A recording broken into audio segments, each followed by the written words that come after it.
tvacapulco.com presenta Libre Opinión, foro de expresión sin ataduras, con la visión siempre veraz del ciudadano.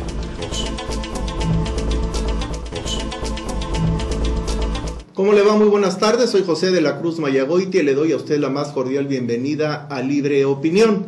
La tarde de hoy tenemos como invitado al embajador Benito Andión y vamos a hablar sobre el servicio exterior mexicano. Benito, buenas tardes, bienvenido. Muy buenas tardes, muchas gracias por la atenta invitación.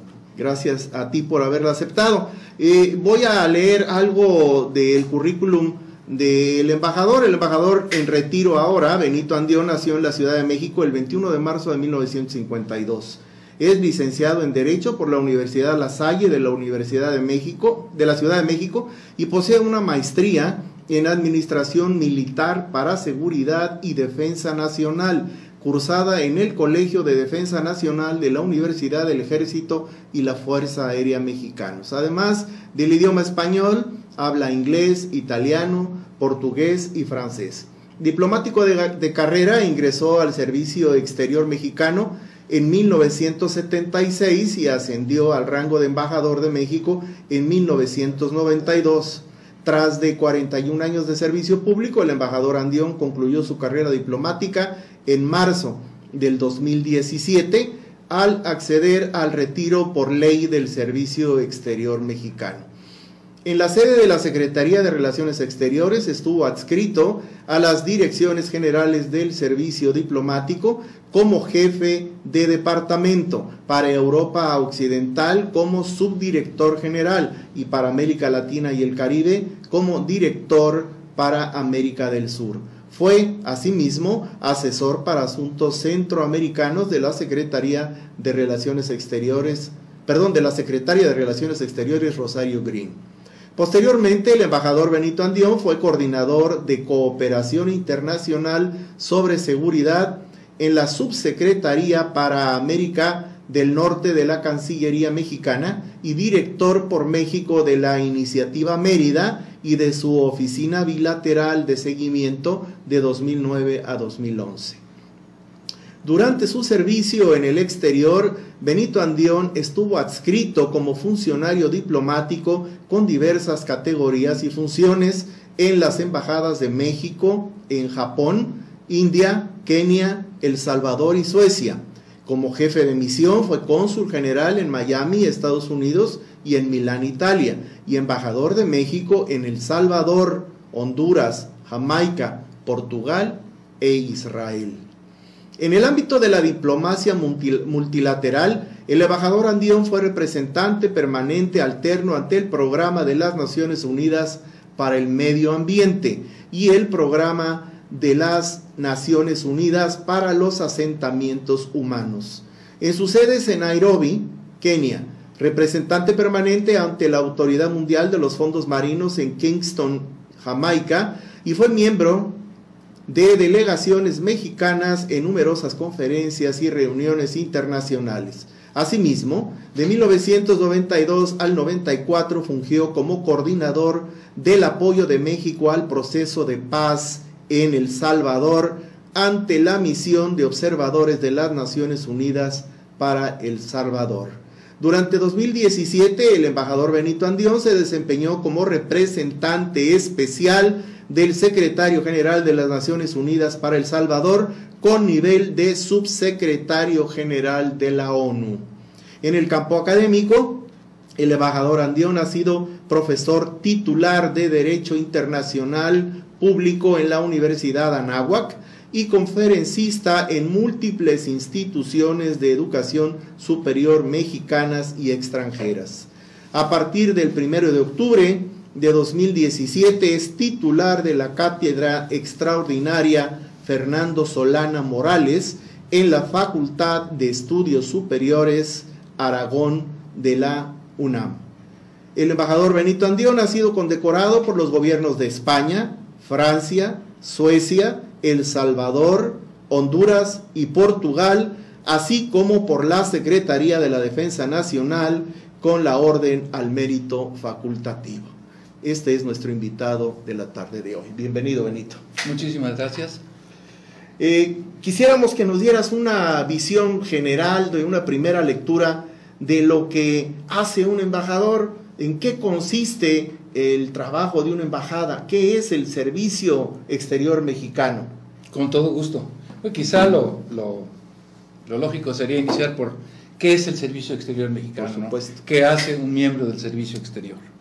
Bueno, en primer lugar, se ingresa al servicio exterior por dos maneras. Una es la vía institucional, es la vía de carrera, como propiamente se dice, a los diplomáticos de carrera, que consiste en presentar un examen de oposición al que prácticamente cada año convoca la Secretaría de Relaciones Exteriores para cubrir plazas pendientes de cobertura, que se dedican a los profesionistas de nuevo ingreso. Para esto se requieren como, valga la redundancia, requisitos como elementos, mínimos, como elementos sí. mínimos, tener un título universitario, puede ser de ciencias sociales, preferiblemente, o generalmente son licenciados en Relaciones Internacionales, licenciados en Derecho, hay licenciados en Economía, pero en muchas de las actividades modernas en este mundo globalizado, que abarca también la diplomacia, pues hay también profesionistas de otras disciplinas. De manera que una vez que se presenta este examen de oposición y se tiene éxito, inicia una carrera similar a la carrera militar. Uno ingresa como agregado diplomático, que es el rango de menor jerarquía dentro del sistema diplomático mexicano, para ir ascendiendo paulatinamente a tercer secretario, segundo secretario, primer secretario, consejero y ministro de embajada. Estos rangos son, como le decía el doctor, una progresión jerárquica similar a la del Ejército o de la Fuerza Aérea o de la Armada de México. Y esto permite que haya, además de disciplina, pues una debida capacitación del personal en las diferentes etapas de su desenvolvimiento profesional. Te interrumpo. ¿Qué se requiere para poder pasar de ser agregado a tercer secretario, a segundo, a primero, etcétera? ¿Hay algún examen de Hay exámenes de pero capacidad. hay un tiempo aparte. Sí, hay una temporalidad mínima. Exacto. Que se debe estar en cada uno de los rangos, y después hay exámenes para ascender a cada uno de los rangos. Particularmente destaca el ascenso de primer secretario a consejero, que tiene un requisito que es único en los servicios exteriores del mundo, que consiste en lo siguiente: para ascender a consejero es menester haber servido en un consulado de México. Es decir, es obligatoria la experiencia consular. ¿Y esto qué quiere decir? Que es la parte más satisfactoria del servicio exterior, es el poder servir a los mexicanos en el exterior, es el poder brindarles protección, es el poder brindarles orientación, es el poder congregarles en situaciones, por ejemplo, de emergencia, o en situaciones no tan de emergencia como es la vida comunitaria común y corriente. Esta es la actividad quizá más noble dentro del propio servicio exterior, la menos fría, la más cálida, y en donde el compromiso diplomático se acendra de mejor manera, y en donde podemos sentir si realmente hay una vocación auténtica de servicio hacia nuestros compatriotas, que al final de cuentas son quienes pagan nuestro salario. Entonces, se asciende paulatinamente, como les decía, a los rangos, hasta que finalmente, al llegar al rango de ministro, es susceptible de ser nombrado embajador por el presidente de la República a propuesta del secretario de Relaciones Exteriores. El secretario propone una terna al presidente y el presidente elige de las vacantes que se hayan producido quién será embajador de carrera, y a partir de entonces, bueno, sigue su carrera. Ahí dependerá a dónde será adscrito, en fin. ¿No pasa por el Senado el nombramiento? El nombramiento no. Ok. Pasan solamente las designaciones cuando son a determinado país. En otros países, por ejemplo, que me suena mucho más lógico, cuando alguien asciende a embajador de carrera, lo aprueba el Senado y a partir de ahí ya puede ser embajador en cualquier parte. En México es casuístico, es ad hoc. El caso de quien les habla, yo fui 7 veces al Senado de la República a ser ratificado en cada una de las instancias de los puestos en los que ocupé la jefatura de oficina. Así es. Entonces, quizá da un poco más de garantías, Pero, digo, para quienes somos miembros de carrera del servicio no importa, sabemos que es un requisito, que además es muy útil porque ilustra a los senadores qué es el tipo de trabajo que va uno a hacer, cómo lo va a desempeñar, y está uno entonces sujeto pues a la vigilancia, a la observación posterior de cumplir lo que uno ha ofrecido. Muy bien. Bien, entonces, cumplido este requisito de pasar este examen de ingreso, se ingresa al servicio y se inicia una etapa. La designación de las adscripciones o de los lugares en donde uno sirve o de las áreas en las que va a servir es dependiendo del perfil personal, dependiendo de la inclinación personal. Es decir, hay colegas que son profundamente altruistas y prefieren siempre estar en el área consular. Hay otros que son expertos en asuntos multilaterales. Algunos más lo son en temas bilaterales o en cierta región del mundo. Hay colegas que llevan toda su carrera prácticamente sirviendo en América Latina. En mi caso particular, como se desprende de la lectura de mis datos biográficos, pues yo he servido prácticamente en los 5 continentes, lo cual ha sido enriquecedor, y ello no dejó de hacerme pues con experiencia en cada uno de los temas en que se tratan, claro, que sería la segunda parte de lo que vamos a conversar, qué es lo que hace un diplomático. Así es. ¿No? Entonces, en principio, este es el fundamento de la carrera diplomática, ¿no? Hay que notar otra cosa. Cuando el diplomático es adscrito a determinado lugar, es decir, al lado multilateral, al lado consular o al lado bilateral, que son básicamente las áreas, ¿no? Sin olvidar, por supuesto, que siempre hay que regresar a la casa matriz, a la Secretaría de Relaciones Exteriores, en donde puede uno servir en múltiples áreas que conforman la Secretaría, que generalmente responden al mismo criterio, ¿no? Asuntos bilaterales, asuntos multilaterales, asuntos consulares. Pero hay también asuntos jurídicos o asuntos administrativos en los que uno tiene que tener experiencia, porque al final de cuentas la embajada es una sucursal de la Secretaría.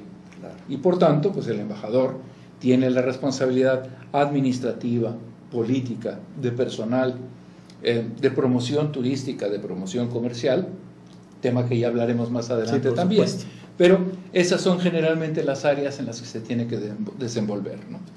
Hay, para pues, quien no está familiarizado con ello, los consulados no solamente expiden pasaportes ni actas de nacimiento. Los consulados tienen una función básicamente, por su propio origen histórico, comercial. Los cónsules eran los representantes, por ejemplo, en el derecho romano, del emperador. Claro. Y los procónsules, ¿verdad?, eran un fenómeno diferente porque eran realmente los virreyes, digámoslo así, de la época romana, después trasladados a la época colonial. El cónsul entonces es el representante del Estado para temas comerciales, por supuesto de representación y de protección de los connacionales, pero su función original básica es justamente ser representantes en esa materia comercial. En tiempos de del comercio marítimo, por ejemplo, pues los consulados eran indispensables, por eso los grandes consulados del mundo estaban en los puertos.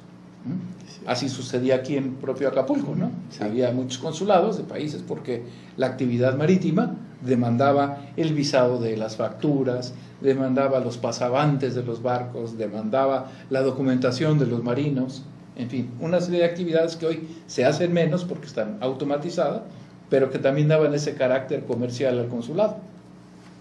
De suerte que con el advenimiento del intercambio comercial intenso que se dio, particularmente en el contexto de la globalización de los últimos 20, 25 años, pues los consulados tienen una actividad también comercial. Y en el caso particular de México, convendría aquí hacer un paréntesis y destacar esto, México tiene el servicio consular más grande del mundo, en los Estados Unidos. México tiene 50 consulados en Estados Unidos, no en igual número de estados, sino repartidos según se encuentra distribuida la población mexicana. Por ejemplo, en California debe haber unos 10 consulados, ¿no? Y en Texas otros tantos, en fin, distribuidos en donde la población mexicana es más numerosa. Directamente proporcional al número de connacionales. De connacionales que haya en la comunidad sí. local residente, sí. ¿no? Y de esa suerte que se puedan atender pues requisitos de documentación, de protección, sobre todo cuando tienen alguna dificultad, el consulado tiene la obligación de intervenir en su favor. Cuando hay la gravedad de los accidentes, por ejemplo, y hay que repatriar un cadáver, pues el consulado es el responsable de ello. En fin, pero tienen una función adicional estos 50 consulados, que es una labor política. Tienen la responsabilidad de tener contacto y vinculación con las autoridades locales, sean gobernadores o sean alcaldes de los diferentes ciudades y condados, para que la relación bilateral, que se controla desde Washington en efecto, pero que en un país tan grande y tan cultural y multipolítico y multieconómico como lo es Estados Unidos, pues tengamos un conocimiento más cercano y tengamos una vinculación también más cercana, ¿no? Por ejemplo, nuestros consulados en Texas, los consulados en Dallas, en Houston, lugares así, pues su principal actividad es la actividad de promoción comercial, vinculación política con los estados fronterizos mexicanos, en fin, ¿no? Y por ejemplo, el consulado en Austin, Texas, pues su función es más académica, porque es, a reserva que es la capital del estado, sí, que es la relación con el gobernador, pero también es la sede de universidades y todo, con las que los consulados interactúan para vincularlas con universidades mexicanas, ¿no? Entonces, la actividad consular es múltiple, es muy variada, no se cifra simplemente a la parte jurídica. Me gustaría precisamente sobre ese sentido agregar que son los encargados de proveer los traductores y de proveer los abogados en un momento dado para defender a los connacionales en instancias jurisdiccionales. En efecto, justamente. Okay. Es más, el cónsul además actúa como agente del Ministerio Público también, okay, sí, porque claro, en ocasiones, a petición del Poder Judicial, tiene que desahogar pruebas, por ejemplo, y como tal toma declaraciones, ¿no? Puede ser en el propio consulado, o si hay que ir a alguna institución penitenciaria, va y funge como agente del Ministerio Público, de igual manera que funge como notario público, porque inscribe en el registro civil, ¿no? Tiene la facultad de casar a mexicanos en el exterior, tiene esa otra atribución también de notario. Y por supuesto la representación política, ¿no?, del presidente de la República, aunque recae en la persona del embajador en Washington, por hablar de Estados Unidos, sí, el cónsul también tiene su atribución por su vinculación con las autoridades locales. En su esfera de competencia. Exactamente, ¿no? Entonces, esto es, digamos, una de las ramas, la actividad consular, ¿no?, que como decía, pues hoy en día es muy intensa. En cuanto inició el gobierno actual, el secretario de Relaciones Exteriores anunció una serie de medidas para fortalecer a los consulados de México en Estados Unidos, particularmente para capacitarles debidamente, para reforzar ciertas áreas. Por ejemplo, hay un cuerpo de abogados mexicanos, miembros del Servicio Exterior, que estudiaron en Estados Unidos, de manera que son abogados inscritos en las barras diferentes de los Estados Unidos y litigan como abogados locales. Con la capacidad legal para ejercer allá. Exactamente. Sí. De manera que no solamente dependemos de consultores jurídicos externos, sea pro bono, sí, gratuitamente o cobrando, sí, sino que tenemos para ciertos casos abogados mexicanos que son miembros del Servicio Exterior.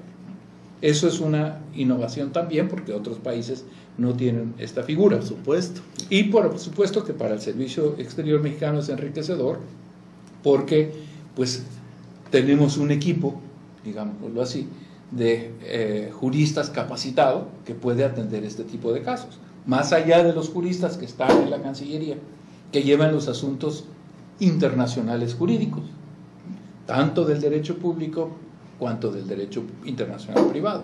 Incluyendo a los abogados que acabas de mencionar, que lleven también temas en materia de los derechos humanos. Exactamente, okay, exactamente. La Cancillería tiene en la Subsecretaría para Asuntos Multilaterales una Dirección General de Derechos Humanos, okay, que se encarga de velar, de revisar, de seguir los temas relacionados con derechos humanos en el aspecto internacional, particularmente el multilateral, ¿no?, sí, en el seno de las Naciones Unidas, en el sistema interamericano, ¿no?, en fin, es quien tiene la vinculación directa con el representante del Alto Comisionado de las Naciones Unidas para los Refugiados, por ejemplo, ¿no?, sí, o del representante especial para los derechos humanos, en fin, ese es el área de la Dirección General de Derechos Humanos de la Cancillería, ¿no? independiente de la actividad que el gobierno realiza en la Secretaría de Gobernación o la propia Comisión Nacional de Derechos Humanos, ¿no? Y esta actividad es consular, es en cada consulado independientemente de la Embajada en Washington. Exactamente. Okay. Sí, los consulados son en cierta forma independientes. Independientes, exacto. Sí, digamos que hay un consulado general, por ejemplo, en Los Ángeles, ¿no? Y de ese dependen varios consulados, uno en Santa Ana, uno en San Bernardino, San otro Isidro. en Calexico. El de San Isidro es el de Santa Ana. es el de San Diego, sí. Es consulado general en San Diego. Okay. Entonces, los consulados tienen jurisdicciones consulares. Sí. El sistema es muy sencillo. Hay un consulado general del que dependen consulados de carrera. Incluso hay un rango inferior que se llama agencia consular, ya casi en desuso, sí, pero que todavía puede ser. Es un consulado muy pequeño que puede ser permanente o puede ser ad hoc. Sí. Puede ser para determinado, digamos, si fuese a haber una cosecha muy grande en determinado sitio, ahí hay un acuerdo de que vayan X número de trabajadores mexicanos al Canadá, ¿no? Sí. Pues se habilita una especie de consulado móvil que funja como una agencia consular para atender a esa comunidad que va a estar ahí 8 meses o 6 meses. Por el tiempo que dure, sí, porque van varios miles de trabajadores. Por supuesto. ¿No? Entonces, ese es el se caso. Justifica. Exactamente. Entonces, volviendo a la actividad consular en general, bueno, pues eso es básicamente lo que hace un consulado. Okay. Y tienen, por supuesto, la obligación y el gusto de hacerlo, de proteger a los mexicanos en el exterior, particularmente en el fenómeno del caso de Estados Unidos, en donde tenemos más menos 30 millones de mexicanos de ascendencia en carácter documentado, indocumentado o ya con nacionalidad estadounidense, en fin, pero ¿o residencia? Sí, somos prácticamente la segunda minoría después de la población afroamericana, los ciudadanos mexicanos. ¿Cuántos afroamericanos hay? Pues afroamericanos hay muchísimos millones, muchos más que los muchísimos más, sí, afroamericanos, pues de los 300 millones podríamos calcular que unos 60, cuando menos, o 70 serían afroamericanos, ¿no? No podría tener la cifra exacta, pero digamos, viendo el espectro, sería o el mosaico 3 veces más que los mexicanos. Exactamente,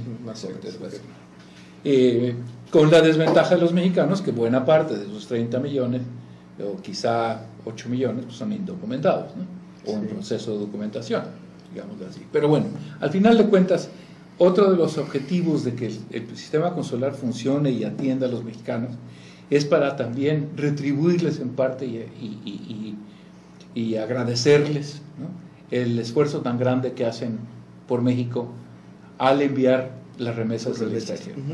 El presidente de la República refería ayer mismo que el mes pasado ha sido el mes en la historia de México que más remesas han llegado al país, ¿no? Y bueno, si el envío de remesas es mucho más que el turismo y mucho más que el petróleo, pues es un tema que se debe cuidar mucho porque no es para siempre. El fenómeno del Salvador, por ejemplo, ha disminuido muchísimo las remesas porque ya se agotó la población. Hasta estas últimas oleadas nuevas de salvadoreños que están yendo, pero los demás ya tenían tanto tiempo allá y habían llevado ya prácticamente a toda la familia que ya no enviaban remesas en número que hacían cuando la gran migración de los 80, ¿no? Sí, tienes razón al hacer notar de que es un efecto temporal. Claro. Está ligado íntimamente con la vida del sujeto y también con la de las familias y la circunstancia, además. Exactamente, y además tomemos en cuenta el perfil del trabajador mexicano migrante, particularmente el agrícola. Él regresa a México, no se queda. Es decir, el trabajador mexicano va, trabaja, a veces está un año y tal, pero siempre regresa a México. Después tiene que pasar nuevamente la serie de vicisitudes que tuvo que pasar para ingresar ilegalmente la primera vez. Pero como hay muchos programas en que sí hay visa para trabajadores agrícolas, ellos van y vienen, ¿no? El asentarse en Estados Unidos, llegando así nada más, el sueño americano es un gran sueño. No es tan sencillo como parece. Exactamente, ¿no? No es los Estados Unidos de principios del siglo pasado, en que, bueno, pues todo el mundo era bienvenido y había empleo para todos. Hoy día no es así, ¿no? Claro. Tanto es así que una de las formas de medición de la migración de México hacia Estados Unidos y el por qué ha disminuido tanto es porque el número de empleos que ya existen en México hace innecesario que por fuerza tengan que emigrar a trabajar a Estados Unidos. No es el caso de la reciente migración centroamericana, puesto que ellos huyen de condiciones muchísimo más desfavorables en materia económica y social, sí, y sobre todo empujados por el altísimo nivel de delincuencia que se experimenta en estos tres países del norte de... Superior a México. Muy superior a México, ¿no? El Salvador tiene niveles de 60, 70 muertos por cada 100,000 habitantes, ¿no? Por homicidios violentos, sí, ¿no? sí, sí. Cifras que son muy, muy altas. Y lo mismo sucede en Honduras, ¿no? Como un país en guerra. Como un país en guerra.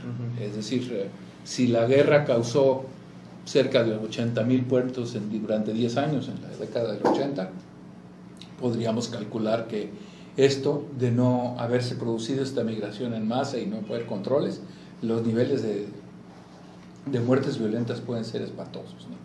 Las masacres, porque estamos hablando de una población en El Salvador, por ejemplo, de 6 millones de habitantes. ¿En todo el país? En todo el país, okay. Sí. El Salvador tiene otros 5 afuera. Okay. Partidos por Estados Unidos, casi el doble. Vive fuera. Sí, sí. Pero en El Salvador hay nada más. En El Salvador se calcula que hay entre 35 y 40,000 pandilleros, que son muchísimos más, por supuesto, que las Fuerzas Armadas y la Policía de El Salvador. Y se calcula que en toda la región del norte de Centroamérica, es decir, Guatemala, Honduras y El Salvador, junto con el sur de México, la cifra anda entre los 90 y 100,000 pandilleros, lo cual es aterrador. Sí, y la pregunta aquí ¿es una situación incontrolable en donde los estados están ya superados? Prácticamente fallidos, sí. Sí. Hay zonas hay territorios dentro de estos países, entonces el control es absoluto por parte de la delincuencia, ¿no? Entonces, justamente, gran parte de la decisión tan grande que a muchos les puede parecer como que somos candil de la calle, de ayudar y contribuir al desarrollo económico de estos países por parte de nosotros, es para que se propicien condiciones que no hagan que la migración se vuelque como se ha volcado en los últimos meses, ¿no? Y no solo la migración, sino también el pandillerismo. Por supuesto. Porque al fin de cuentas es como un cáncer que va creciendo. Claro, porque el pandillerismo emana de las condiciones desfavorables económicas y sociales. Paupérrimas. Sí, el pandillerismo no es una vocación, no, es claro. una necesidad. Sí. Es una circunstancia. Entonces, bueno, ahí cubrimos ya la parte consular, sí, digamos la parte noble, la parte, como decía, muchísimos de los colegas del servicio exterior privilegian porque es realmente ayudar a la gente y todo.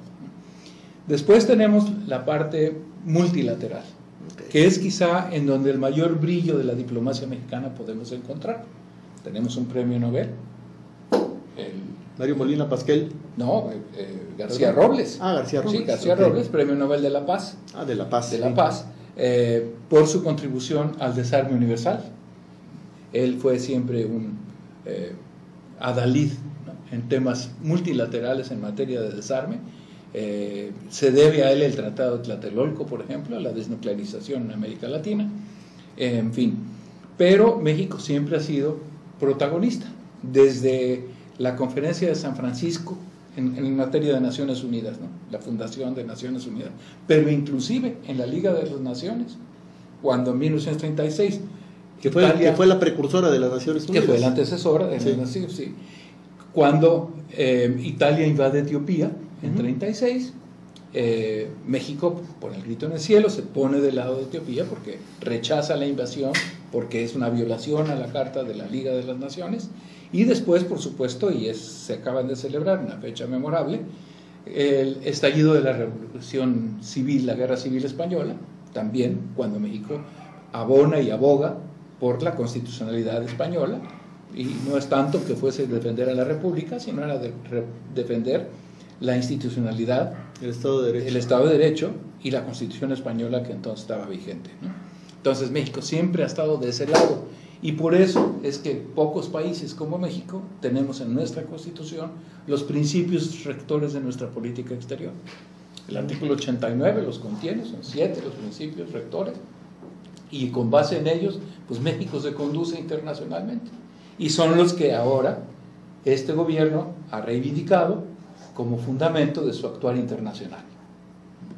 Es decir, el tema de la autodeterminación, de la no intervención, temas la doctrina Estrada. Exactamente, entre otras cosas, que abandera el propio gobierno, bueno, pues no son más que retomar el contenido de nuestra Constitución, ¿no? Si bien muchos de estos principios ya han evolucionado y muchos académicos y expertos sobre el tema consideran que muchos de ellos ya son obsoletos. Por la progresividad. Exactamente, y por la evolución que estos temas han tenido. Incluso el propio concepto de soberanía también, ¿no? Ha modificado, ha evolucionado y todo. No es aquel concepto absoluto, ¿no? de puertas cerradas. Exactamente, sino que hoy en día la globalización es, digamos, la gran culpable de que esto haya sucedido. Bueno, hasta ese tema ha modificado, ha evolucionado, ¿no? La propia Carta de las Naciones Unidas, salvo sus principios muy elementales, los que no son comunes a todos los estados, bueno, pues esa Carta de Naciones Unidas también ha evolucionado, se ha enriquecido, ¿no? Sí. El derecho internacional se ha codificado debidamente, ¿no? En 1945, cuando se fundó la Organización de las Naciones Unidas, pues el derecho internacional era disperso, ¿no? Era todavía conocido como jus gentium, ¿no? El derecho de gente. Sí. ¿no? Hoy en día, bueno, hay ya una codificación del derecho internacional mucho más seria, mucho más adelantada, ya no digamos en materias jurídicas puras, sino por ejemplo en materias tecnológicas. La Unión Internacional de Telecomunicaciones, ¿no? Desde lo más avanzado que hay, porque las telecomunicaciones necesitan estar regidas por un orden internacional. Y tienen que hablar el mismo idioma. Exactamente. En códigos, por supuesto, ¿no? Exactamente, y así en varios temas, ¿no? En el tema del mar, en fin, ¿no? Entonces, esa parte multilateral es en la que México también ha, como decía yo, destacado, y es nuestra estrellita máxima, porque es donde hemos tenido mayores logros y mayores avances. Podría citar muchos nombres, no creo que sea necesario, de ilustres mexicanos que han pasado por Naciones Unidas y otros organismos y han dejado una gran huella. Pero lo importante de señalar es que para ser partícipe de ese sistema multilateral de México, bueno, pues cuando uno entra a la Secretaría, si tiene la fortuna o la suerte, si es que es la inclinación de trabajar en el área multilateral, pues normalmente estará en la Cancillería y después en alguna de las diferentes misiones multilaterales que tenemos. Misiones diplomáticas. Que son las multilaterales. Sí. Y las más destacadas son, la principal, digamos, la catedral, sería la misión de México ante la ONU. Después estaría la misión de México en Ginebra, que es, digamos, el área europea de las Naciones Unidas. Así es. Y después en los organismos especializados, como es la FAO, la OASI, de la Organización de la Aviación Civil Internacional, ¿no?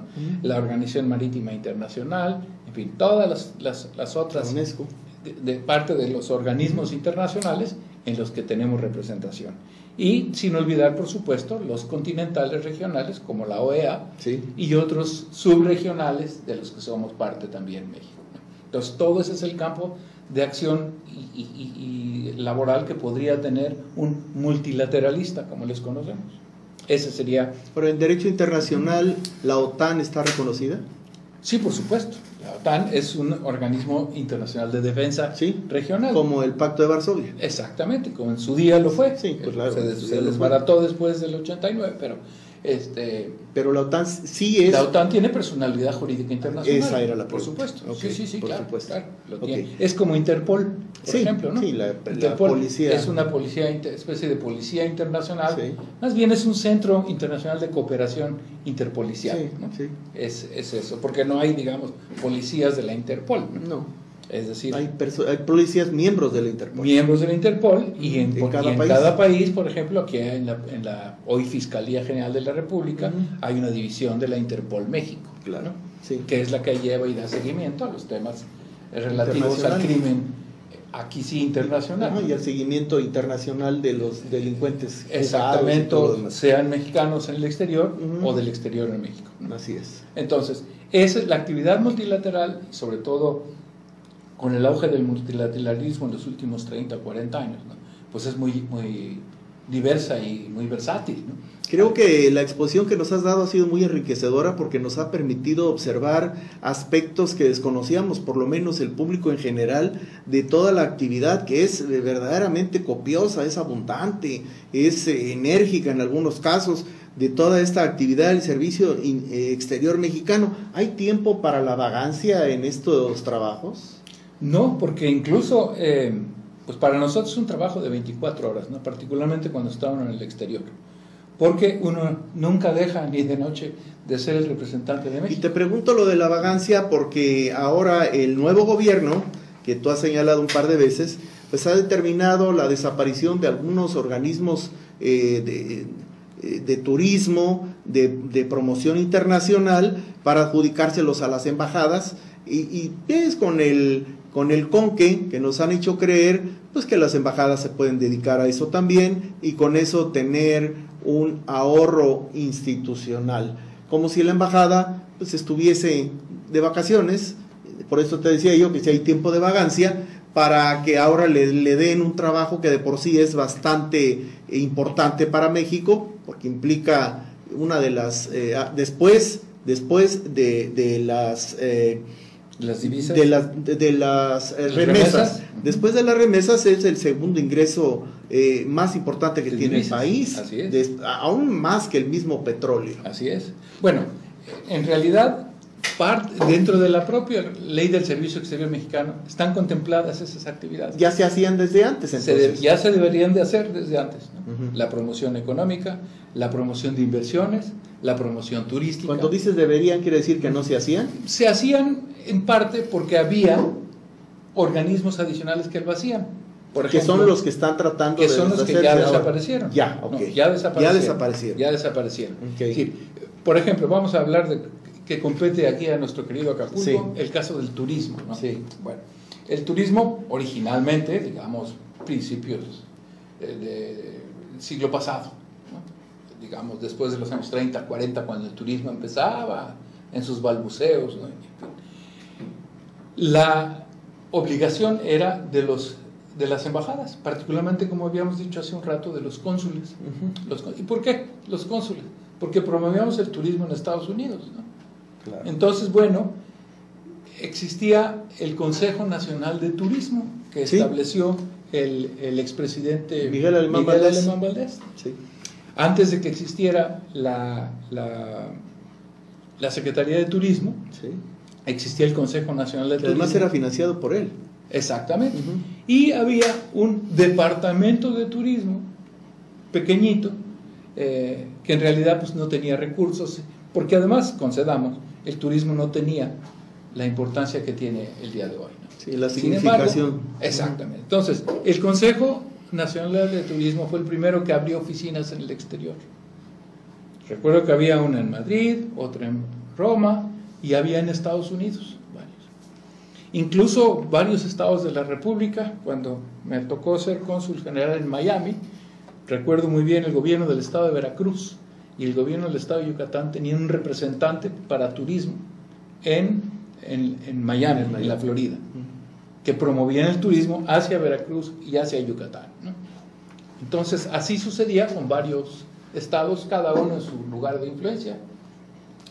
Pero la responsabilidad legal correspondía a la Secretaría de Relaciones, a pesar de que el Consejo Nacional de Turismo, porque además no estaba universalizado, es decir, no había en todas partes, había simplemente en algunos lugares, ¿no? Bueno, posteriormente, en tiempo del presidente Echeverría, se creó el IMCE, el Instituto Mexicano de Comercio Exterior. Sí, claro. Bueno, y ahí fue cuando el IMCE nombró representantes, y fue cuando una labor que corresponde generalmente a las cancillerías, que es la parte de comercio internacional, salió del ámbito de responsabilidad de la Secretaría de Relaciones, se fue al IMCE, y de pasada a la Secretaría de Industria y Comercio. Le agregaron comercio internacional a la Secretaría, y entonces, ¿qué sucedió? Que la Secretaría de Relaciones Exteriores perdió no la atribución, pero sí la función. Claro. Y esta la desempeñaban los representantes del Instituto Mexicano de Comercio Exterior, del IMCE entonces. Sí. Que vendría después, al principio del gobierno del presidente Calderón, a llamarse ProMéxico, ¿no?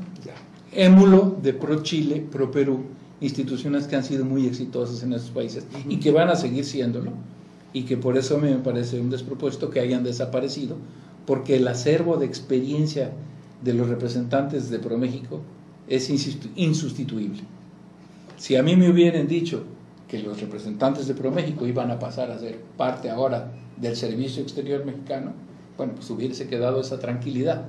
Ahora lo que tiene que suceder es que hay que capacitar a los funcionarios mexicanos, diplomáticos, para que hagan la función de promoción para comercial. que alcancen el nivel de los de ProMéxico. Eso es simplemente experiencia y eso va a costar mucho trabajo. Muchos años. Mucho tiempo. O sea, el resultado se va a ver quién sabe cuándo. ¿Quién sabe cuándo? Exactamente. Entonces, una de las ofertas que ha hecho este nuevo gobierno es que van a capacitar al personal del servicio exterior. Bueno, si es así, y si su número aumenta considerablemente, porque tomemos en consideración algo que quizá nuestro público no sabe. Sí, ¿no? por favor. México tiene 900 diplomáticos, un país de 125 millones de habitantes. Es una cifra ridícula. Por supuesto. Totalmente ridícula, ¿no? Es decir, 900 diplomáticos, nada. Después hay que sumarle el personal administrativo, pero no pasa de 2.000 personas para un país de 125 millones de habitantes. ¿Cuántos, comparativamente, dinos la cifra de otros países, por ejemplo? No, pues no quisiera, no tengo ni idea. Por ejemplo, el servicio mejor estructurado de América Latina es el brasileiro. Bueno, pues ellos tienen embajadas en toda África. Nosotros tenemos 6 embajadas. ¿Cuántos, no sabes cuántos no, tendrá? pero pues no tendrá menos de 8 o 10 mil. Ok. O sea, esa es la proporción. Sí, o sea, sí, de este tamaño. No, de pues este sí, tamaño, sí. Sí es notable, ¿no? Es notable, es notable. Es decir, estoy de acuerdo en que, bueno, la Secretaría reasuma, de Relaciones Exteriores reasuma la responsabilidad de la promoción económica, de la promoción de inversiones y la promoción, y de la promoción del turismo. Estoy de acuerdo. Pero hay que dotarle de personal y capacitación, infraestructura y recursos. Ah, claro. Porque en el mundo de hoy el turismo es tan competido que sin recursos no podemos hacer. Ya los folletos son cosa del pasado. Obsoletos. Seguimos haciendo folletos. Nadie ve un folleto. Hoy en día abre usted su computadora, en su teléfono móvil tiene toda la información que necesita, ¿no? Ahí es donde hay que enfocar las baterías. Claro. Porque por más capacitación que puede tener un diplomático, no va a sustituir a la tecnología moderna en la forma en que se mercadean, digámoslo así. A cada país hace el marketing del turismo. En términos reales, entonces, alguien con la experiencia que tú tienes en el Servicio Exterior Mexicano y con la visión general de lo que es el turismo en el país, ¿no le auguras un resultado favorable a un cambio, a una determinación como la que se acaba de hacer, de desaparecer el Consejo Internacional o Nacional de Turismo, de Promoción Turística de México, el Consejo de Promoción Turística de México, para simplemente ponerle un parche a cada embajada? Exactamente. Eso, es decir, la función del Consejo era clarísima, ¿no? Ahí participaba la empresa privada y participaba el gobierno, y entonces será menester diseñar un nuevo ejercicio en el que participen los dos y que participen especialistas en el tema. Con una observación, hacía eso que tú dices, pero además tenía éxito. Por supuesto. Pues digo, aquí eso es bien importante, o sea, están quitando un instrumento de éxito de la promoción turística para ponerle un parche a las embajadas y para una situación que queda al garete, ¿no? Al garete, y que no va a tener sustitución de esos ingresos. Es decir, ya hay una, más allá de sargazo y otras cosas, sí, el turismo, la afluencia turística al sureste mexicano, que es, digámoslo así, el Caribe mexicano, el que más recibe el en polo nuestro país, de atracción, ha declinado. Sí. Y no estoy culpando, por supuesto, a la falta de promoción, sino a la gran competencia internacional que hay. Sí. Ya nos habíamos situado en el número 8. Sí, estábamos en el 8º lugar. Estamos en el número 13 ahora. ¿13? 13. Wow.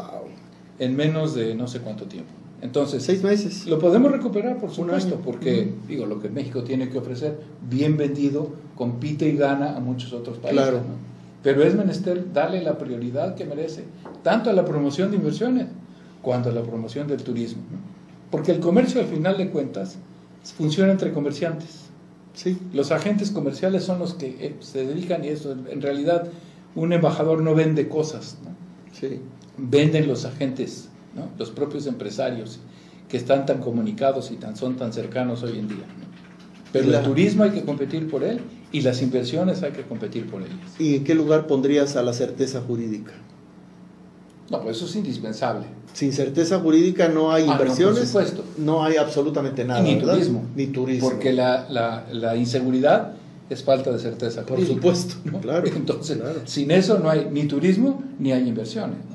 O sea, si un México inseguro es un México sin turismo. Claro. Un México inseguro es un México fracasado. Exacto. Un México inseguro es un México pobre, porque no va a haber inversiones extranjeras. Un México inseguro es un México que vive de remesas, porque sigue expulsando mexicanos al extranjero. Exacto. Un México inseguro es un México que va a cambiar con la Guardia Nacional. Puede ser si está bien estructurada. Y fíjate, en tu currículum, tú eres experto en cuestión de seguridad. Y a mí me gustaría que hiciéramos un análisis juntos sobre la situación por la que está viviendo el país, tomando en cuenta que México ha tenido situaciones de gran complejidad. Me refiero en la cuestión de la seguridad pública, muchas veces causado también por lo que tú bien señalabas que sucede en Centroamérica, por la desigualdad social y la pobreza.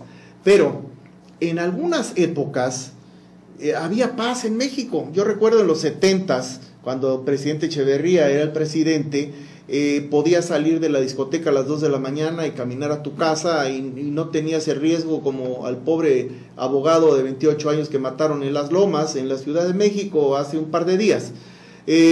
Podíamos andar tranquilamente a cualquier hora y estaba Acapulco verdaderamente lleno de turismo extranjero que abarrotaba las calles. La avenida costera siendo la turística, de día y de noche. O sea, Acapulco realmente era como la canción que habla de Nueva York, ¿no? Uh-huh. Que una ciudad que nunca duerme.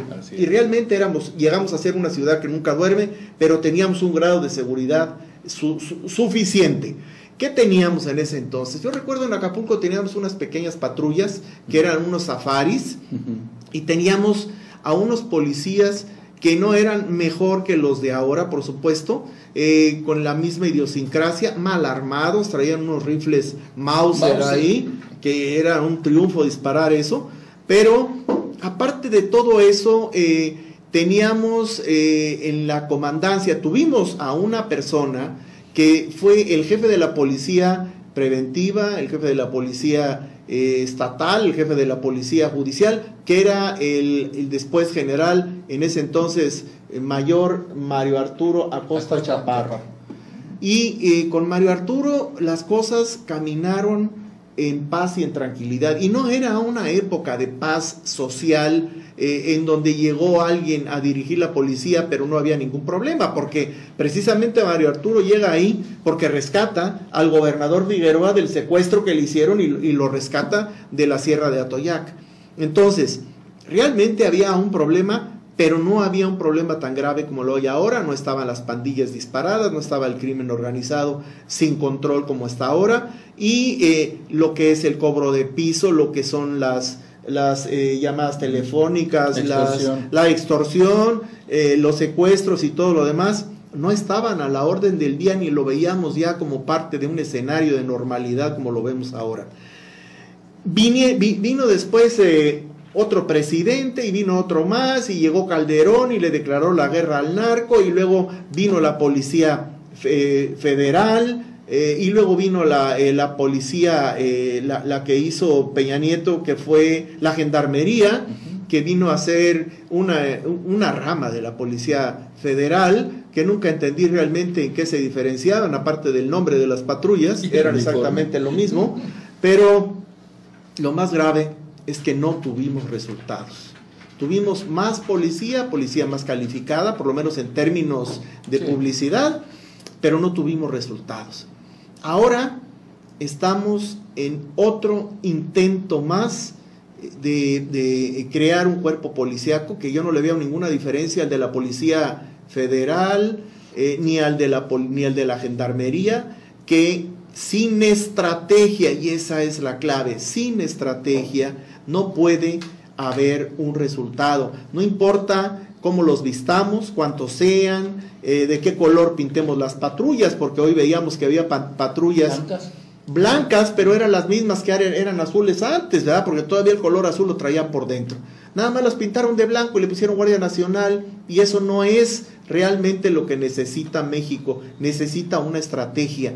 ¿Quién puede, primero, si existe alguien que tú creas que pudiese en un momento dado hacerse cargo pero cargo real, no figuras decorativas, ni tampoco gente que nos venga a prometer cosas que no cumplen, sino que tengamos resultados. ¿Realmente podemos rescatar a México todavía de las manos del crimen organizado? ¿Realmente la Gendarmería, la Guardia Nacional o como quiera que sea, son cuerpos policíacos que van a darle resultado a la sociedad? ¿O vamos a terminar dentro de 5 años cambiándole el color a las patrullas y poniéndoles un nuevo nombre? Bueno, yo pienso que no es la panacea esta Guardia Nacional, pero por nada del mundo. Sin embargo, es un buen paso hacia adelante. Pero, digamos, expliquemos lo más sencillo. En el contexto de este llamado Estado de Derecho, que hoy la gente es tan llevada y tan traído, ¿no? Este vocablo, ¿no?, de moda del Estado de Derecho, en que la gente no acaba de comprender bien de qué se trata, porque no es simplemente aplicar la ley. El Estado de Derecho es que las instituciones funcionen, que el sistema judicial funcione, que el sistema administrativo funcione. Eso es un Estado de Derecho. Que cumpla con la ley todos y cada uno de ellos. Exactamente, y que el individuo tenga garantías de que va a recibir justicia en caso de que lo requiera. Bueno, para llevar al cabo esta transformación que se pretende, el primer paso es ese. Pero es necesario entender la situación del Estado de Derecho como una mesa de 4 patas. Y esta pata es apenas una, la Guardia Nacional. Nos falta la pata del Ministerio Público. Es decir, que esa Fiscalía General de la República nueva, en realidad sea nueva, sea autónoma y sea capacitada debidamente. Así como ahora han enriquecido con 70,000 o 80,000 elementos. Bueno, pues ahora que venga una campaña para reclutar abogados que tengan integridad, que conozcan el derecho, que conozcan las nuevas formas del sistema penal acusatorio, para que esto pueda funcionar. La siguiente pata es el Poder Judicial. De nada nos sirve una policía excelente y un ministerio público de primera si a la hora de llevar al delincuente frente al juez, ahí se queda la cosa. De manera que necesitamos también entonces un poder judicial y tal. Y la otra pata de la mesa es el cambio cultural de mentalidad que todos tenemos que experimentar. Porque para que estas 3 funcionen, necesitamos que el individuo juegue el papel de ciudadano que debe tener. Hay que crear más ciudadanía. Hay que crear ciudadanía, hay que crear conciencia cívica. Me parece interesante y me parece loable la idea de reinsertar el civismo como una materia. Por supuesto. ¿No? Que no debería ser en la secundaria, es decir, desde la primaria. Sí, desde la primaria, como estaba. Es decir, como era, como sí, nos formaron a nosotros. Sí. Y que el ciudadano aprenda cuál es su papel en la sociedad, cómo exigir a lo que tiene derecho, pero también cómo responsabilizarse de lo que tiene que hacer. Eso es lo que provee el Estado de Derecho. Unas fuerzas de seguridad, incluidas las policías, el ejército, todos los que ustedes me quieran decir, pero que sean eficientes, ¿no? Por ejemplo, en el caso de la Guardia Nacional, la nueva, quien han puesto al frente, tengo el privilegio de conocerle personalmente hace muchos años, es a toda prueba. Tiene una experiencia como pocos o ninguno pueda tener para poder dirigir este nuevo policía. Sí, el general Rodríguez Bucio, Luis Rodríguez Bucio, que es quien el presidente ha designado para dirigir a la Guardia Nacional. Si lo que aparentemente va a suceder, que muy poco explican, pero uno puede entenderlo porque conoce más o menos los entretelones de esto, es que las divisiones clave de la Policía Federal van a pasar ahora a la Guardia Nacional, que es la División de Inteligencia, la División Antidrogas, la División Territorial. Estas divisiones son clave porque son al final de cuentas el cerebro de esta organización, ¿no? Hoy en día el crimen se combate con inteligencia, no con balas. Claro. Y la inteligencia es cara, y la inteligencia requiere mucha capacitación y mucha preparación. Es preciso entonces que se forme, y afortunadamente la anunciada desaparición del CISEN no ocurrió. Hoy se llama Centro Nacional de Inteligencia. Sí, cambiaron el nombre. Sí. Cambiaron en cierta forma las funciones, tengo entendido, pero también está dirigido por un individuo que es sumamente capaz, responsable, y como debe de ser de las mayores de las confianzas del presidente. ¿Quién es? López Obrador. Es el general Audomaro Martínez claro, Zapata. lo conozco. El general Martínez Zapata. Bueno, pues Esto es lo que va a permitir que haya la posibilidad de vencer eventualmente esta oleada de la delincuencia organizada, porque es la única forma de que ellos recurren a la inteligencia básicamente para hacer todas sus fechorías. Claro. Y no hay nada que lo contrarreste, ¿no? Entonces es preciso tener un órgano de inteligencia, como el caso de aquel, para los efectos que le son propios por sus funciones institucionales. Pero la Policía Federal tiene que contar con una inteligencia específica, grande y fuerte, y lo mismo la Fiscalía General de la República. Porque el Ministerio Público va a tener que auxiliarse, pues, de una policía ministerial para la investigación de sus cosas. Me estoy refiriendo al ámbito federal, sí, ¿no? Exclusivamente. Entonces, estas funciones parece que todavía no están muy claras.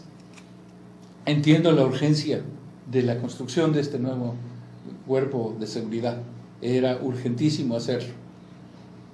No va a haber resultados pronto. No puede haberlos. No puede. No puede haberlos porque esto toma tiempo. Lo que hay que hacer es un cambio de estrategia de cómo se va a combatir a estos delincuentes, y la forma que en los países que he tenido oportunidad de estar o de estudiar que se ha hecho es con base en inteligencia, no con fuerza. Con base en inteligencia y en el combate, según lo que se ha dicho en los medios de comunicación, se va a combatir el aspecto económico, el ingreso. Por supuesto. No, eso es indispensable. Ese es, porque es el flujo, es Por lo que supuesto. mantiene al monstruo vivo, Claro. ¿verdad? El oxígeno del monstruo. Ahora, la pérdida de la propiedad, se me fue el término jurídico, la pérdida de la propiedad en el caso de los Sí, que aprobaron hace un par de días. que aprobaron hace un par de días. Extinción de dominio. Exacto, extinción de dominio. La extinción de dominio, que yo recuerde, ya existía en nuestras leyes desde hace mucho tiempo. Pero no se aplicaba, no estaba debidamente soportada. Tenías que pasar por un tormento judicial para hacerlo, sí, efectivamente, pero ya existía. Tal vez lo que le dieron ahora es agilidad. Exactamente. Pero esa agilidad también es un riesgo. Porque, ¿Es un riesgo? Porque puede ser injusta. Exacto, puede Muy ser injusta. injusta. Porque en aras de la justicia Así pueden es. ir y decomisarle a alguien su propiedad. Así o es. requisarle su Porque propiedad. vimos a uno que salió de aquí. Exactamente. Y ya. Como ya ha sucedido, por cierto, sin necesidad de esta nueva ley, ¿no? Fíjate. Es decir, si alguien de buena fe rentaba su apartamento Así es. a alguien, Sí. y resulta que este era un señor, como dicen, de la maña, Sí. bueno, pues no sabe el laberinto judicial que tenía que recorrer el propietario del inmueble para recuperar su inmueble, para empezar, ¿no? Entonces, esto es muy cuidadoso, muy delicado. Precursor en esto es Colombia. Si seguimos los pasos y aprendemos de los errores que la implementación de estas leyes tuvieron en Colombia, podemos salir adelante. Pero es imprescindible ir sobre el dinero. Claro. Que es lo único que a la delincuencia en general le duele, es el dinero, ¿no?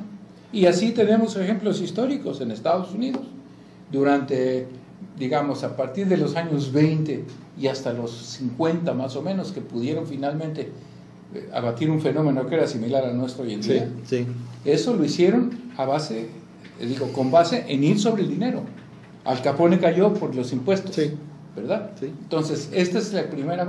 Por eso es indispensable que esta unidad de inteligencia financiera de la Secretaría de Hacienda realmente funcione como tal, no como centro de persecución política, como Así parece es. que es ahora, ¿no? Sí.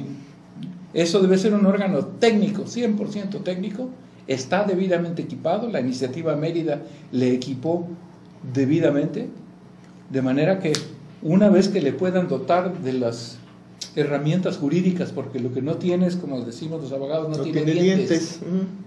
No tiene dientes, hay que dotarle de dentadura a la unidad de inteligencia financiera, pero también con mucha cautela, porque estamos viendo los despropósitos que se están cometiendo. Arbitrariedades. Y arbitrariedades a partir del titular. Entonces es menester pues, tener una unidad de inteligencia financiera sólida, fuerte, que en realidad vaya y siga la ruta del dinero, que es finalmente por donde puede combatirse efectivamente. Y que los legisladores también piensen en la certeza jurídica del ciudadano, ese ciudadano que renta de buena fe su departamento y luego se lo quieren quitar. Exactamente. O sea, debe de haber una transparencia legal, debe de haber leyes claras que no nada más le den dientes a la autoridad para combatir al delincuente, sino que también le den certeza jurídica al ciudadano. Al ciudadano, exactamente. A fin de cuentas es la figura importante en donde gira todo lo demás. Exactamente. ¿Verdad? Por eso decíamos hace un rato que era una de las cuatro patas de la mesa que forma el Estado de Derecho, ¿no? Sí, y por para supuesto. que funcione, ¿no? El ciudadano tiene que cooperar. Recordarán ustedes en tiempos cuando Marcelo Ebrard era jefe de gobierno, contrató al famoso Giuliani, Rudy Giuliani, sí, para tratar de trasplantar su estrategia en Nueva York, y en una sola conferencia. Pues, y eso no puede ser porque, pues no. Para empezar, no somos neoyorquinos, número uno, ¿no? Y número dos, así no funciona la cosa. Claro. El cumplimiento de la ley es con base en la educación. Totalmente. No con el convencimiento ni al latigazo. No. La ley se aprende a respetarla con educación. Así es. Por tanto, lo que tenemos que hacer es reeducarnos para saber cumplir las leyes, ¿no? Así como lo presentas, lo único que se puede esperar con certeza es un cambio generacional. Hay que esperar pero hay que provocar que el cambio sea positivo y hacia ese sentido. Y que empiece. Y que empiece ya. Y que empiece ya, claro. Sin embargo, el resultado no va a ser inmediato, va a ser generacional. Exactamente. Lo vamos a ver en unos cuantos años, a lo mejor no en los que dure este gobierno, pero por lo menos que sea el mérito. Sí, claro, de que inicie. Creo que es mucho más importante prever ese futuro. Yo también. Que las niñas utilicen pantalones en lugar de falda. Pero ¿no? por supuesto, claro. Es decir, nimiedades que, bueno, para algunos pueden ser muy importantes, pero que en realidad no son el trasfondo filosófico de lo que la educación debe ser para el individuo. Que al fin de cuentas ya les han tirado por tierra, ya les han echado abajo todos esos conceptos, ya echaron marcha atrás y ya dijeron que no, que total. Que sí, que es para las niñas, que no para los niños. Así es, ¿no? que sí, que los niños no pueden ir con falda. Exactamente. Sí, entonces, que era la estupidez que sacaron en un principio. En lugar de decir, bueno, hemos decidido reimplantar la instrucción del civismo en nivel primario, secundario y medio superior, sí, ¿no? Sí. Y que los niños al salir de la secundaria sepan de qué se trata la Constitución, cuáles son sus derechos y cuáles son sus obligaciones. Fíjate que aquí lo he dicho en algunos otros programas, y yo recuerdo que mi primera aproximación con el derecho fue con la materia que llevaba en preparatoria e introducción al derecho positivo mexicano. Exactamente. Y esa fue una materia que verdaderamente me abrió los ojos, porque todo en esa época de juventud no tienes ni el interés por un lado, ni tampoco el tiempo, porque todo se va en hacer cosas que después no vas a poder hacer, aprovechando tu juventud, por supuesto, y que te impiden compenetrarte un poco más en lo que es el país, cómo funciona, qué es lo más importante, etcétera, ¿no? Entonces, tener una materia como esa, después de haber venido del civismo, en donde habíamos aprendido quién fue el cura Hidalgo, a dónde se dio el grito de la independencia, por qué México se independizó, quién nos conquistó, claro, todo lo que es la independencia y lo que es la historia de México, esto es básicamente el civismo. Ahora nadie sabe ni dónde está parado, ni por qué la calle esa se llama así. Exacto. Y llegar a culminar en la preparatoria con la introducción al derecho positivo mexicano fue sustancial para todas esas generaciones que nos criamos en aquel entonces. Exacto, por eso es fundamental, sí, que definamos la estrategia primero y que sepamos a dónde tenemos que llegar y cómo. Si te acuerdas, hace un momento cuando hablaba de la Guardia Nacional y lo comparaba yo con las otras fuerzas del orden que se han creado, la Policía Federal y la Gendarmería, hablaba yo precisamente de que no se veía estrategia. Y ese es el secreto, Benito, la estrategia. Si no hay estrategia, no importa qué tengas y cómo lo tengas, de todas maneras no funciona. Claro. Bueno, ahora, mencionaste algo de la Organización de las Naciones Unidas, en donde tú has tenido un desempeño abundante y destacado, y sí me gustaría que si tú consideras hablar de algunos de los organismos de las Naciones Unidas que sean más importantes para las personas que nos están escuchando en el auditorio, que sí, sean de interés de ellos. No nos hables de los programas que se hacen en África, por ejemplo, pero sí los que puedan hacerse aquí a favor de México, ¿no? Conforme al temario de actualidad, digámoslo así, o de los problemas más importantes que México confronta, ¿no? Yo podría señalar, entre otros, ¿no?, al medio ambiente, por ejemplo, ¿no? Hay una seria preocupación, el PNUMA, okay. El Programa de las Naciones Unidas para el Medio Ambiente, que tiene su sede en Nairobi, del que yo fui representante permanente alterno durante 3 años o casi 4, y que es el encargado de diseñar las políticas internacionales en materia de protección del medio ambiente. Aparte de eso, y como el tema es prioritario, porque es uno de los objetivos los 30 objetivos de las Naciones Unidas para el 2030, el medio ambiente es fundamental, porque vamos de nuevo, si centramos al hombre, ¿no?, alrededor de todos los temas, bueno, pues el medio ambiente es en donde vive y se desenvuelve, de manera que es importantísima su protección y su vigilancia, de tal suerte que organizamos aquí la reunión de la COP del medio ambiente. Dirige esa institución dentro de Naciones Unidas, aparte del PNUMA. Este es para la preservación del cambio climático, para la vigilancia del cambio climático, la exsecretaria de Relaciones Exteriores, Patricia Espinosa, ella dirige dentro de Naciones Unidas. Entonces México de nuevo tiene ahí una participación sumamente activa, ¿no? Después, la parte de derechos humanos, hoy en día de refugiados, por ejemplo, sin el concurso de las Naciones Unidas, nuestros esfuerzos van a ser totalmente inútiles. En este ejercicio que enfrentamos este problema hoy día, es indispensable la cooperación internacional, particularmente la cooperación multilateral que podemos recibir de Naciones Unidas, como de hecho ya lo ha gestionado el secretario Ebrard y el propio presidente López Obrador, para obtener del Alto Comisionado de las Naciones Unidas para los Refugiados, de la Oficina de Derechos Humanos de la ONU. Incluso han visto ustedes que el presidente ha acudido a la ONU para lograr la venta del avión presidencial, para que sea transparente y puedan ellos hacer el estimado y cómo debe ser el proceso. En fin, en muchas cosas Naciones Unidas nos puede servir. En otras cosas tenemos que ser sumamente cautos, porque no olvidemos que Naciones Unidas es un poder supranacional.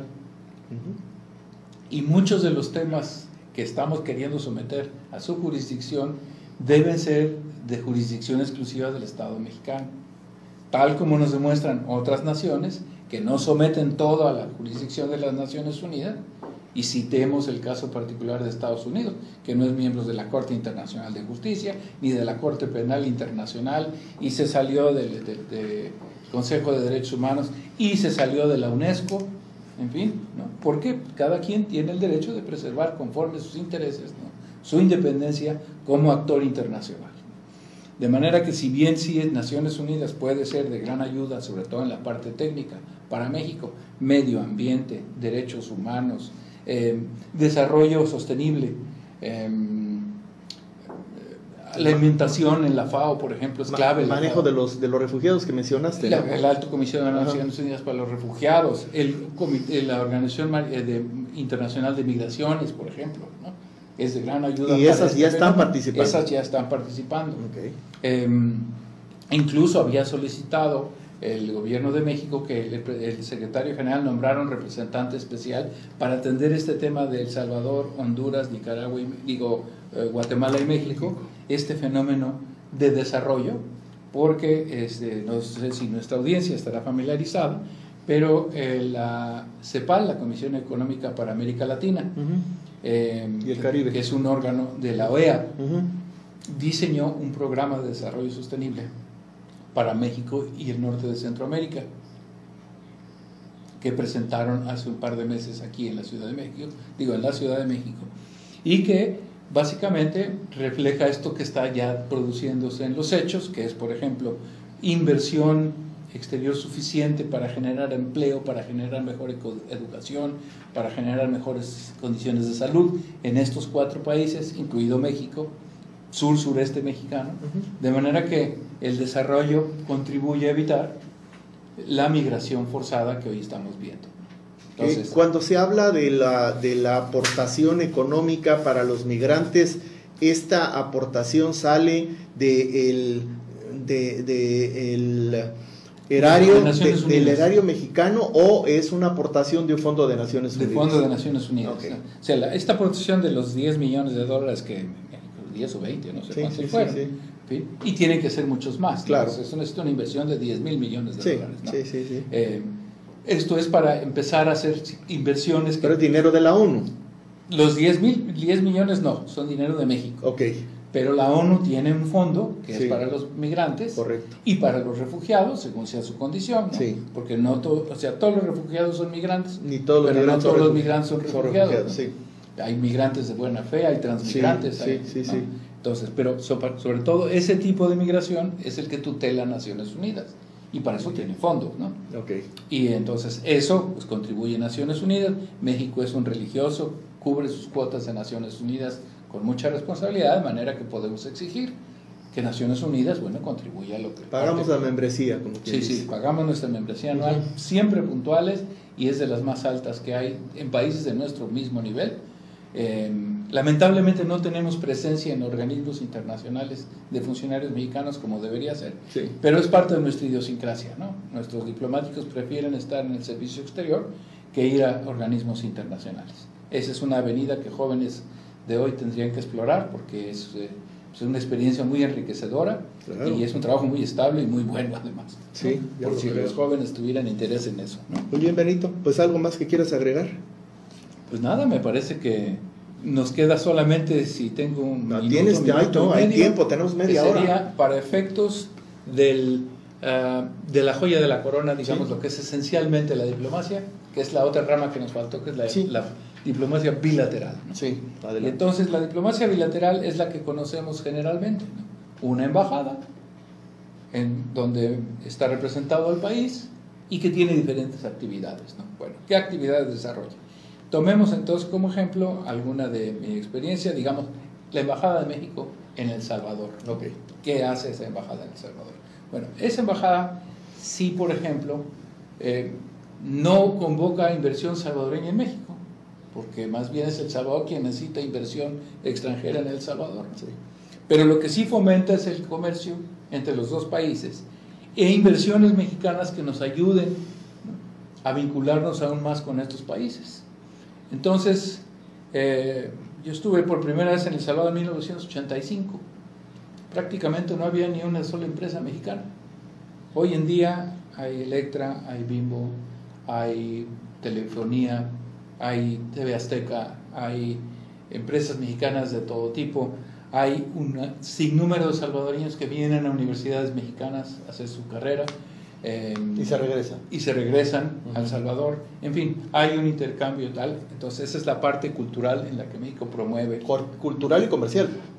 Cultural, comercial Sí. y académica particularmente, Sí, académica, para por fomentar, supuesto. ¿no? La comunidad mexicana no es muy grande en El Salvador, pero siempre pues hay que atender a la comunidad, hay que ayudarles a preservar las tradiciones. Entonces la embajada organiza el Día de Muertos, organiza piñatas, organiza posadas, organiza fiestas cívicas, ¿no? Y cuando es el Día Nacional de la Independencia va y deposita en alguno de los próceres mexicanos pues una ofrenda de flores, en fin, la relación política. Y mantiene una estrecha relación con el gobierno de El Salvador en todos los ámbitos, ¿no? La vinculación entre el Ministerio de Economía y la Secretaría de Economía y Comunicaciones y Transportes, ¿no? En fin, hay una serie de proyectos regionales en los que México es actor principal. México es parte del Banco Centroamericano de Integración Económica, por ejemplo. A través de ese banco se financian proyectos y obras de infraestructura. En fin, esa es buena parte de las actividades que la embajada realiza, ¿no? Por supuesto, atiende la parte consular, ¿no? Las solicitudes de visas y otra documentación que requieren los salvadoreños que quieren viajar a México. La presencia misma es en sí un acto diplomático. De ahí viene la famosa doctrina Estrada, ¿no? Tan confundida por la gente, ¿no? Porque la doctrina Estrada no es la no intervención. La doctrina Estrada, no, la doctrina Estrada es la teoría del reconocimiento. Hay una teoría internacional del reconocimiento de gobiernos. Okay. Y la doctrina Estrada justamente se refiere exclusivamente al reconocimiento de gobiernos. Establecidos. Y dice, México se limitará a mantener o a retirar sus agentes diplomáticos, dependiendo de su criterio y conforme a su determinación. México no se pronuncia por el reconocimiento de gobiernos porque lo considera una práctica lesiva, intervencionista y no respetuosa de la autodeterminación. Pero la doctrina Estrada es una parte de la doctrina del reconocimiento de gobiernos y de estados que era en boga, particularmente en el siglo XIX y en el XX, ¿no? Acabas de decir que no se pronunciará, pero tácitamente lo hará en el momento de retirar al embajador. Y cito un ejemplo clarito Por que nos favor. va a explicar qué es la doctrina Estrada. Sí. El presidente Echeverría consideró una afrenta el hecho del golpe de Estado que le dio Augusto Pinochet al presidente Salvador Allende. En Chile, Por tanto, 1973, noviembre. Exactamente. Por tanto, indica a su embajada recibir a los asilados que se podía en tanto, sacar de Chile a buena parte de la gente que se podía, que México podía haberlo hecho, y después retirar a sus agentes diplomáticos. Retiró primero al embajador y después sacó a todos los demás, con lo cual no rompimos relaciones diplomáticas con Chile, pero retiramos a nuestra embajada. De facto, sí. De facto lo hicimos, mas no de jure. Sí, no de Julie, sí. En tanto rompió con ellos, mantuvo relaciones con la Junta Militar Argentina, y los militares brasileños, y los militares uruguayos, y los coroneles y generales centroamericanos, y los bolivianos. Videla en Argentina. Exactamente. ¿no? Sí. Pero no lo hacía, Con Chile. no lo hizo en el caso de Chile, no lo hizo en el caso de Franco, que fue el primer caso Por supuesto. sonado, ¿no? Sí, que murió en el 74. Exactamente. Septiembre del 74. Sí. Esa es justamente la doctrina Estrada, ¿no? Mantener o retirar a tus agentes diplomáticos sin necesidad de pronunciarte si reconoces o no. Fíjate que no, estamos mal, murió en 75. 5, sí, Sí, ¿no? 75. Sí, porque ese año Sí, yo sé, lo recuerdo. recuerdo muy bien, 75. Sí. Y entonces, con objetividad y facilidad, Sí. esa es la doctrina Estrada, ¿no? Es un mecanismo de conveniencia de la política exterior de México para, sin necesidad de romper relaciones diplomáticas, sin Romperlo. tampoco, o no reconocer a un gobierno, Sí. ¿verdad? Es Sí, decir, está mucho más cuando claro. se le exigía ahora que reconociese al señor Guaidó, Sí, no puede reconocer al señor Guaidó porque México no reconoce a los gobiernos, así es. ¿no? Y está allí porque decide que debe de estar, porque el gobierno institucionalizado es el gobierno, nos guste o no, el señor Maduro, ¿no? Y mientras de jure no cambie, no Sí. puede ser. Citemos otro incidente hace 4 días, en una reunión de la OEA, el gobierno de México se indignó y votó en contra de la aceptación de representantes del señor Guaidó en la OEA como representantes de Venezuela. El gobierno de México arguyó jurídicamente era imposible porque quien acredita a los diplomáticos es el Poder Ejecutivo, no en todo caso, como arguían ellos, el Poder Legislativo, porque el señor Guaidó es el presidente de la Asamblea. Sí, por supuesto. Desconocida, pero es el presidente Sí. de la Asamblea. Bueno, es como si el gobierno de México no fuese quien mande a un embajador, sino el Senado de la República. Sí. O el No. Congreso, las dos cámaras en Sí, conjunto. sí, o los Sí. dos en conjunto. Sí. Pero digamos el Senado porque es el responsable Sí, de pues, las de la relaciones exteriores, de ¿no? exteriores, sí, claro. Digamos que, pues no suena lógico, ¿no? Eso es lo que sucedió. Nombró la Asamblea a representantes y, por supuesto, dado el carácter político que tiene la OEA, pues Estados Unidos y otros países pues dieron bienvenida y la acogida a estos delegados. México dijo no, ¿y cómo resultó la votación final? En contra de México, por Y supuesto. se quedaron. Se quedaron. Ok. Se quedaron. Y México, bueno, pues ¿qué puede hacer? Nada, votar en Acatar contra. a la mayoría, ¿no? Sí, Ni modo, vota en contra, y México y Cuba y Nicaragua, por supuesto, ¿no? los únicos 3 de todo el Sí, continente. no, si algún otro por ahí se ha de haber inconformado. Pero cuando menos nuestro argumento fue jurídico, Sí. y válido. Sí, Y válido. sí, en Digo, esos más allá términos- de la consideración en política, esos términos, pero sí. jurídico y válido, Jurídico lo era. y válido, sí. Ahí está la muestra de que Legal y muchas legítimo. veces el sistema multilateral pues, no necesariamente es justo, ¿no? Sí, Es, por su naturaleza política, pues manipulable y demás. y a conveniencia del Exacto. país. Y por eso tenemos en Naciones Unidas el Consejo de Seguridad, en donde 5 países tienen derecho de veto. Solamente. Y eso hace que la posibilidad democrática se eluda. No, por se completo. modifica instantáneamente. Por supuesto, porque Sí, es sí. al capricho de 5 Sí, naciones, claro. que más de 200 países miembros de las Naciones Unidas se rigen, ¿no? Sí. Pero realpolitik, así funciona la política internacional. La democracia ahí está, es nula de pleno derecho. Exactamente. Así puesto así de sencillo. Sí, puesto así de sencillo. Muy bien, Benito, pues te agradecemos mucho que nos hayas acompañado la tarde de hoy. Esperamos que lo vuelvas a hacer en una futura ocasión con algún otro tema propio de tus expertise. Con todo gusto. Y te agradecemos a nombre de Libre Opinión y de mi nombre propio, el que hayas decidido aceptar esta invitación. Pero nosotros, tanto Benito como yo, le agradecemos más a usted que nos haya permitido entrar a sus hogares. Lo invitamos a que nos acompañe una vez más el próximo martes a las 18:06 de la tarde en un programa más de Libre Opinión. Hasta entonces, que tenga usted una espléndida semana. Muchas gracias. tvacapulco.com presentó Libre Opinión, foro de expresión sin ataduras, con la visión siempre veraz del ciudadano.